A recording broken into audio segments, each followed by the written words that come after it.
bienvenue sur ma chaîne pour cette nouvelle vidéo. Donc je vous fais cette petite vidéo suite à la sortie du nouveau logiciel du firmware IJV3 pour le Quansheng, pour le K5. Donc je vais essayer de vous expliquer étape par étape un petit peu l'installation de ce firmware et la manipulation qu'il faut faire dans Chirp pour que ce logiciel, pour que ce firmware soit reconnu. Donc bien sûr, vous trouverez tous les liens dans le descriptif de la vidéo. Donc la première des choses, vous allez bien sûr ici sur le site de téléchargement. Donc le micro-logiciel est ici.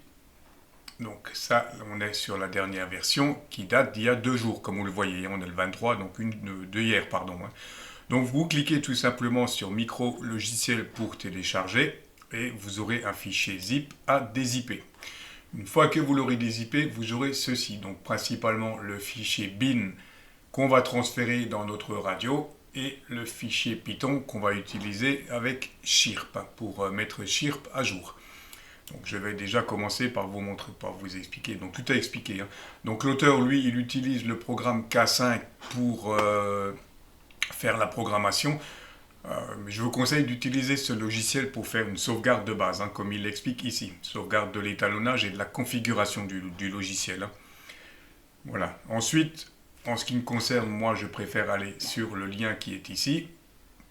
Une fois que j'ai récupéré mon firmware, que j'ai dézippé mon archive, je clique sur ce lien.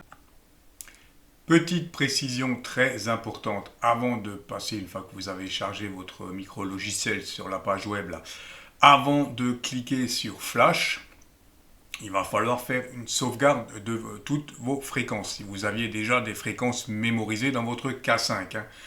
Parce que l'utilisation de ce firmware-là, une fois que vous aurez fait l'installation, il va vous effacer toutes les mémoires. Contrairement à d'autres firmwares, comme le firmware d'Armel par exemple, qui ne va pas vous effacer vos mémoires. Ce firmware-là va tout effacer les mémoires. Donc faites bien une sauvegarde des mémoires avant de passer à l'étape suivante, avant de cliquer sur port comme on va le faire tout de suite. Je vais récupérer mon micro-logiciel qui est donc ici, firmware UV3. Je récupère mon fichier bin. Voilà. À partir de là, avant de flasher, donc je suis ce qui est écrit pour ceux qui n'ont pas l'habitude. Donc assurez-vous d'avoir une batterie suffisamment chargée. Branchez le câble donc, sur votre PC, donc sur un port USB. Donc ensuite mettre la radio en mode firmware, donc appuyer donc, sur le bouton PTT et allumer la radio pour avoir la diode blanche qui s'allume. À partir de là, vous aurez votre port USB. Donc c'est ce que je vais faire tout de suite. Donc j'allume ma radio, PTT. Je me connecte.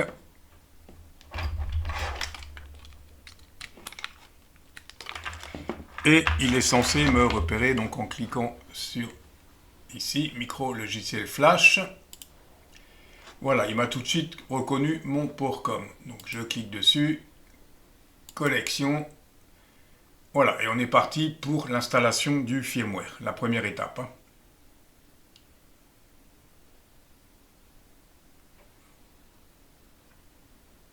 Donc comme vous avez vu, j'ai juste téléchargé le firmware, le reste fait en ligne.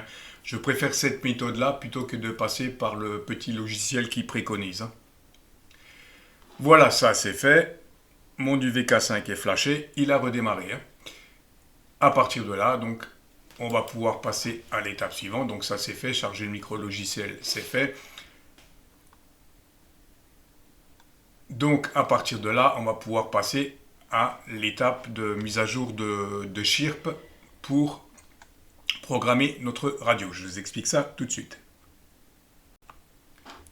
Voilà, on va passer tout de suite à la mise à jour, on va dire, de Chirp pour pouvoir faire la programmation de votre radio. Parce que le problème, le micro-logiciel pour le moment n'est pas reconnu, comme on va le voir. Donc si je vais sur radio, télécharger depuis la radio, donc CAT Baofeng UV5R, non c'est le Quansheng,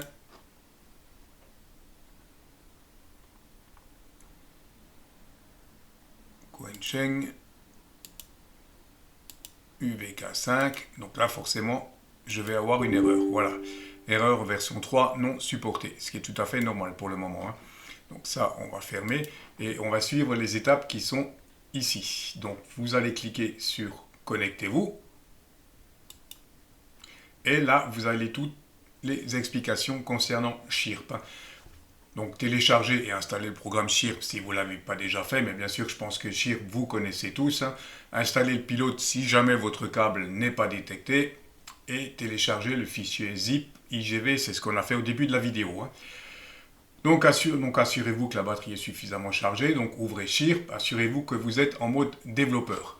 Donc aide, mode, donc vous cochez mode développeur, vous validez par oui, le mode OK. OK. Donc, on redémarre. On relance Chirp. Voilà. Et on contrôle qu'il est bien en mode développeur. Voilà. Ça, c'est fait. À partir de là, donc, on va pouvoir récupérer le fichier Python qu'on a téléchargé en même temps que notre firmware. Donc, vous allez dans Fichier, charger un module. Oui. Et on va donc récupérer dans les téléchargements notre fichier Python qui est ici. Voilà, donc ici, Chirp module chargé.